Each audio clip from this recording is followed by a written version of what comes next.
personally, my family is happy that I'm here because I'm safe. I'm more safe in India than in Israel. So, yeah. But I know a lot of people that are trying to go back to Israel to help. Experiencing a lot of sadness at the moment, because in my family got through. I lost 5 members of my family just today. ये leadership जो है वो daily basis पे middle east में engage भी कर रही है, लीडरशिप से भी बातें कर रही है, और अब उन्होंने एक सेंटर भी खोल दिया ताकि वो लोग जो वहाँ पे फंसे हुए हैं उनके तो वो इनसे इंगेज कर सकें एक बार।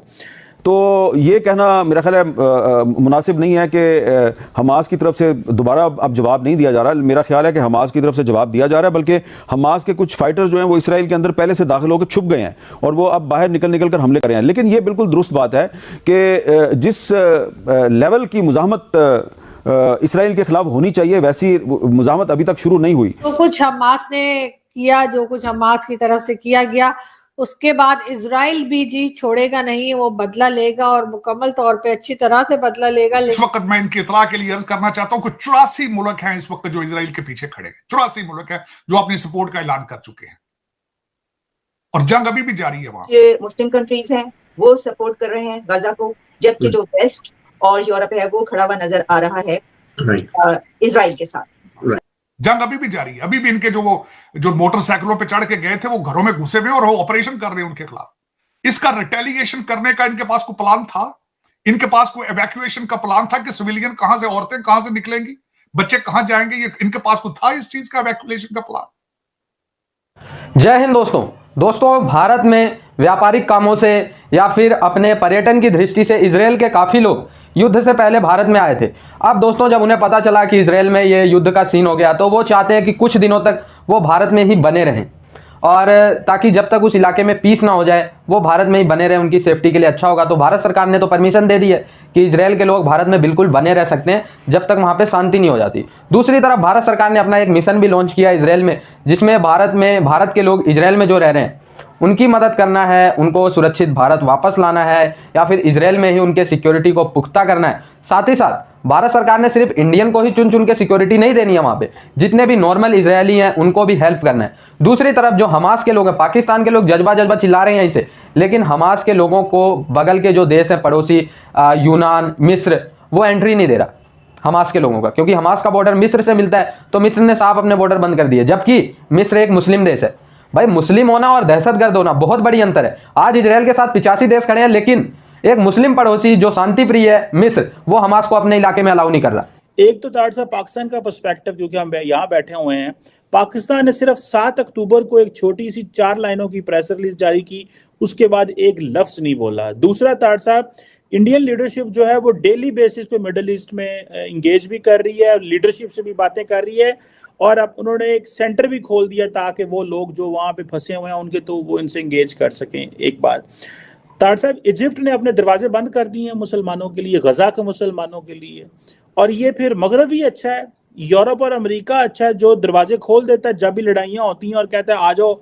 और अभी भी यूरोप के जो न्यूयॉर्क के होटलों में मुसलमान बैठे हुए हैं और बाकी मुल्कों के लोग बैठे हुए हैं।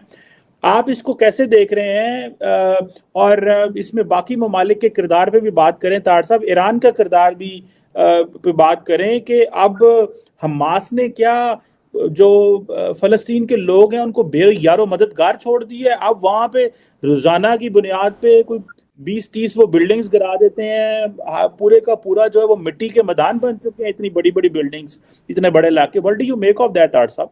चले मिलेंगे कि उसमें चीमा साहब ये पाकिस्तान का तो ये मसला जिस तरह मैं कहता रहता हूं, और उधर जा रहे हैं ना, तकरीरें करते हैं रोजाना, ये है अफगानिस्तान, फलस्तीन, ये सारा तमाशा कर रहे हैं।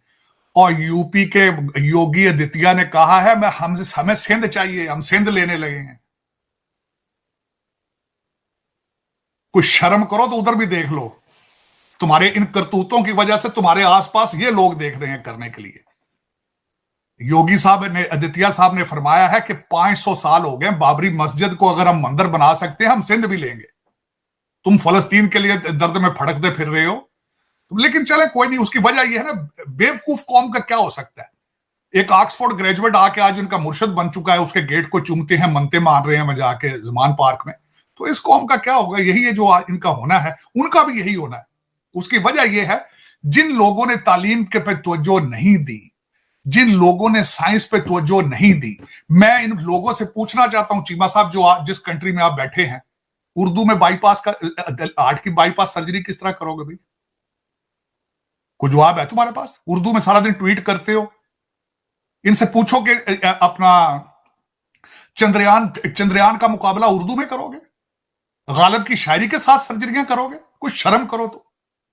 और देखो तुम खुद किधर जा रहे हो। उनके किंग पर अटैक किया था, आज इजिप्ट ने अपने दरवाजे बंद कर दिए उनके लिए।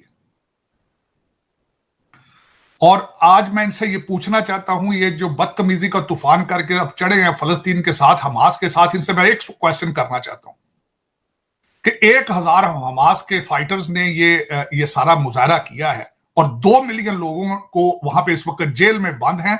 इजराइल उनके स्टारवेशन को, क्योंकि उनका वो पानी, बिजली, खाना पीना सारा उन्होंने बंद कर दिया है, आज उन्होंने उनको स्टारवेशन यूज कर रहे हैं एज अ वारफेयर। मेरा ये क्वेश्चन इन सबसे ये है, बेवकूफ ये जो सारे बैठे हैं, जो जिहाद करते हैं, जिनको इनका मुर्शद कहता था ये सियासत नहीं जिहाद है, मेरे एक क्वेश्चन का ये जवाब दे दो कि तुम्हारा प्लान बी क्या था? ये 2 मिलियन लोग कहां जाएंगे ये गाजा के?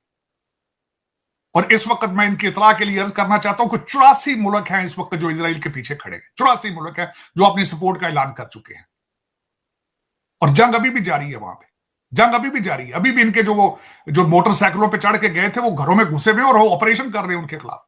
इसका रिटेलिएशन करने का इनके पास कोई प्लान था?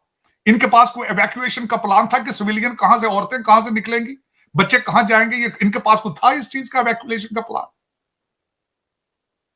ये वही बिल्कुल इनको ना पता है, जिस तरह वो इनका एक मुर्शद था, वो पहले कहता था इनको यहाँ पे टेररिस्ट को जेलों से छोड़ो, फिर इनको यहाँ ला के आबाद करो, और वो बैठे अफगान महाजरीन हर चौक में बम मारते रोजाना जाके। ये जो इस वक्त एक क्राइसिस चल रहा है, एक नई जंग स्टार्ट हो गई है इजराइल और हमास के बीच, और उसमें अभी तक इतनी बहुत सारी डेवलपमेंट्स हो चुकी हैं, इसके इतने यानी हमें नजर आ रहे हैं, कभी किसी कंट्री की नई कुछ डेवलपमेंट आ जाती है और कभी पता चलता है कि एक कंट्री जो है वो किसी एक तरफ खड़ा हो गया, जैसे कि हम इस वक्त ये देख रहे हैं कि रशिया ने भी गजा का, फलस्तीन को सपोर्ट किया है रशिया ने, और दूसरी तरफ जो कुछ मुस्लिम कंट्रीज हैं वो सपोर्ट कर रहे हैं गजा को, जबकि जो वेस्ट और यूरोप है वो खड़ा हुआ नजर आ रहा है इजराइल के साथ।